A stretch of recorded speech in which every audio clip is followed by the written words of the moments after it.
I've just seen my family's abandoned old farm being explored by someone on TikTok. He shouldn't have gone there, we left for a reason. It's late. I'm doing my usual, sitting in bed long past the time I need to be asleep, scrolling mindlessly through TikTok. It's a bad habit, I know. But you're here reading Reddit, right? I lazily flick the last watched video away, a cat wearing a helmet fashioned out of a melon, and a live feed takes its place. It's dark, with torches or headlamps making almost a strobing effect in some crusty old building. Ghost hunters or something like that. Not my thing. I raise my finger to scroll again, but at the last second something catches my eye that stops me dead. The camera pans past a black and white framed photograph on the wall. It's my grandparents on their wedding day. I sit stock still, watching intently as the camera moves forward. I would recognize that photo anywhere, having examined it countless times as a child visiting their farmhouse. It was my favorite picture out of any hanging on their walls. This TikToker couldn't be in my grandparents' old farm, surely? It was true it had been left to fall into a state of disrepair after their passing. I look at their handle, aband0netexpl0r305. I make a mental note to click on their page and see where else they have been, but for now cannot bring myself to look away from this feed, in case it disappears forever. They move further into the living room. A leather armchair, well worn in its day, but now the cushions were sunken in and the fabric torn beyond repair. The fireplace, exposed stone and an enormous oak mantel, once the impressive focal point of the room, now warped and cracked. The lucky horseshoes that had hung from it litter the hearth, dull and lifeless. They had always been pride of place over the fire, polished and would glint in the firelight of an evening. The person holding the camera is speaking. I'd hardly noticed as I was so wrapped up in a cloud of nostalgia and outrage at this space being invaded. There's so many horseshoes around here, he was saying. They were over door thresholds, there was one laid into the kitchen floor, and these ones look like they used to hang over the fireplace. Now I know this is a farm and they probably did have horses, but they are just everywhere. Now everyone knows horseshoes are known as a good luck charm, but unless you're into your folklore you might not know that they also ward off evil spirits. I roll my eyes, common knowledge. Another TikToker claiming to be an expert on the paranormal. His observation does set off a small prickle on the back of my neck though. There were a lot of horseshoes at the farm. I tucked that bit of knowledge away for future reference. Many years ago they had horses, but since the advent of modern tractors and farming methods they were not needed, and neither Granny nor Grandpa had any great love for horses that I was aware of. Granny had always been a tad superstitious though. Horseshoes, lucky heather, four-leaf clovers, that sort of thing. For the most part, I loved going to stay at Granny and Grandpa's when I was small. Apart from going to the bathroom alone. The only bathroom was upstairs, at the furthest end of the house from the kitchen or living room. To a kid it felt like an epic journey. Going up wasn't so bad. Once the door from the living room shut you would find yourself in the cool, quiet passageway, all sounds of life muffled by the thick wood. The air was so still you could hear a pin drop. You'd walk along then turn back 180 degrees to go up the stairs. The upstairs landing was split on 2 levels, so you'd step down onto the back landing then take a right to get to the bathroom. It was going back down that was the problem.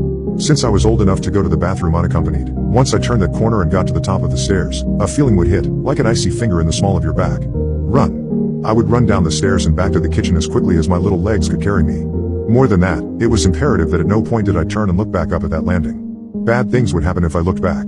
As a child I couldn't really express these feelings, but now as I remember it, it felt like a creeping black mass seeping out of the walls of that back landing, coalescing, and all it would take to give it a corporeal form would be a terrified look back from a fleeing child.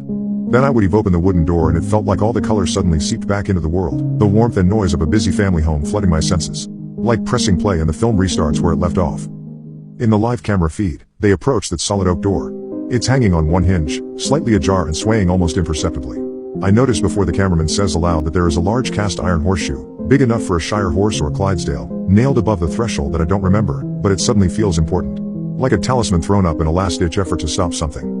I grip my phone harder with a clammy hand, positive that they should not go deeper into the bowels of this house. I look at the comments flashing up. It's so creepy. Seriously bad vibes. Did anyone else just see a shadow?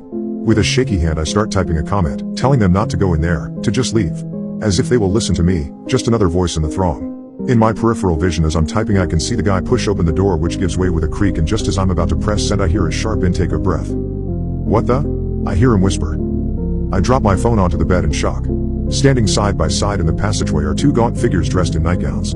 They wear preternaturally wide grins which stretch their papery gray skin taut. Where their eyes belong are only dark pits, what could be boreholes straight into the inky depths of hell itself. Somehow worse than that, Granny and Grandpa were holding hands. It was unmistakably them despite their demonic manifestation. Though it's only a second, it feels like I stare into those twisted faces for half an eternity. All hell breaks loose on camera. Aband0netexpl0r305 turns on his heel and runs back the way he came. The camera work falls into disarray as he bolts for the exit, but I swear in that fraction of the second as his phone whips around the creepily wide grins on their faces twists into a grisly snarl. I am transfixed by my phone screen, listening to the TikTok guy's heavy breathing and watching the torch flit around on screen. lighting up walls and floors at random as he makes a break for it. He's close to the back door as long as he doesn't turn the wrong way. 5 or 6 more paces and he'll be out. Then shockingly loud on the little phone speakers is an ungodly screech which makes me jump about a foot off my bed. Live has ended. The feed has just gone. I tap the screen futilely. Nothing. Did he make it out? I search for his handle on the app and nothing comes up. I sit for a long time just staring into space, heart thumping. I should have commented sooner, as soon as I realized they were in that house. Maybe that would have stopped them going any further. A notification pops up on my phone. A direct message on TikTok. Strangely, there's no account name with the message. Come to us. Very direct, no ambiguity there. I sigh, and reach for a notebook from my bedside table, to cross the latest attempt off the list. Communication with the undead via the internet is a new development. An extra deep grave didn't do the trick. Rocks in their mouths, black salt, holy water from Lourdes, a stake through the heart. Nothing keeps these two restless souls in their grave for long. We don't know if it's the land itself, a curse upon the family, or something else. Did they see that black thing I was so afraid of as a kid? Was that the reason, or a symptom? I glance down the list of things yet to try. Next up, decapitation of the corpses. I don't relish the thought of that one. I fire off a quick text to my brother. Trouble at mill. That's the code. Code for get your shovel. We're off to dig up our old granny and grandpa again to see if we can finally get them to rest in peace like you're supposed to. The problem is, each time we try to end this and fail, every time they come back they are more changed than before. The last time they climbed out of that grave they looked like themselves, only dead. Upsetting but to be expected. The nightmarish figures I have seen tonight were a world away from that.